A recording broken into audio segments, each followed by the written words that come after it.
안녕하세요. 수영 배우기 159편입니다. 수영을 어느 정도 배우신 분들에게 가장 많이 질문을 받는 것 중에 하나가 물잡기에 관한 내용인 것 같습니다. 수영을 하는 데 있어서 물잡기란 알파이자 오메가, 그 이상이라고도 할 수 있습니다. 수영이라는 게 물을 이용하는 것이기 때문에 어떤 영법을 하건 간에 결국에는 물을 얼마나 잘 잡고 이용할 수 있는지가 수영을 잘하는지 못하는지를 결정지을 수 있기 때문이죠.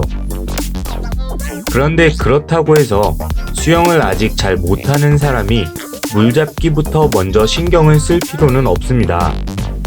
물론 물잡기를 이미 잘하는 상태라면 수영을 남들보다 굉장히 수월하게 배울 수 있겠지만 그런 경우는 거의 없는 경우이기 때문에 물잡기를 위해 투자할 시간만큼을 자세를 배우고 제구력을 늘리는 데 먼저 사용한다면 수영을 배우고 익혀나가면서 물잡기는 어느 정도 자연스럽게 늘어나가기 때문이죠. 또 물잡기가 안 되는 상태에서 물을 잡으려고 하다 보면 오히려 자세가 깨지기 쉽기 때문에 물잡기는 자세가 어느 정도 안정되고 물을 자연스럽게 당길 수 있게 됐을 때 배우는 게 좋습니다. 그렇다고 하더라도 물잡기의 기본적인 원리 정도는 이해하고 있어야 한층 수월하게 수영을 배울 수 있기 때문에 물잡기에 대해 간단하게만 설명을 드리겠습니다. 물잡기는 물속에서 물을 잡고 밀어주고 끝낸다. 캐치 동작, 물을 잡고 푸시 동작, 밀어주고 피니시 동작, 끝낸다. 이렇게 세 동작인데 팔 동작이 시작되는 캐치, 물을 잡는 구간에서는 팔에 힘을 강하게 주면서 잡아당기는 게 아니라 힘을 빼고 가볍게 물을 말 그대로 잡아주는 겁니다.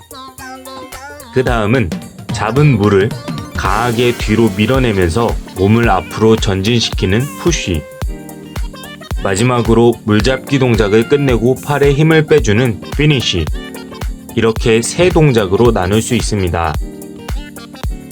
물잡기를 아직 잘 못하시는 분들이 주의해야 하는 건 캐치 동작에서 힘을 쓰면서 물을 과하게 끌어당기려고 하면 안 될 것, 푸시 동작에서 내가 밀어줄 수 있는 것보다 오버해서 밀려고 하면 안 될 것, 그리고 피니시 동작에서 물을 밀어주는 동작이 끝나자마자 가볍게 몸에 힘을 빼줘야 할 것, 이렇게 세 가지 정도라고만 생각하시면 됩니다.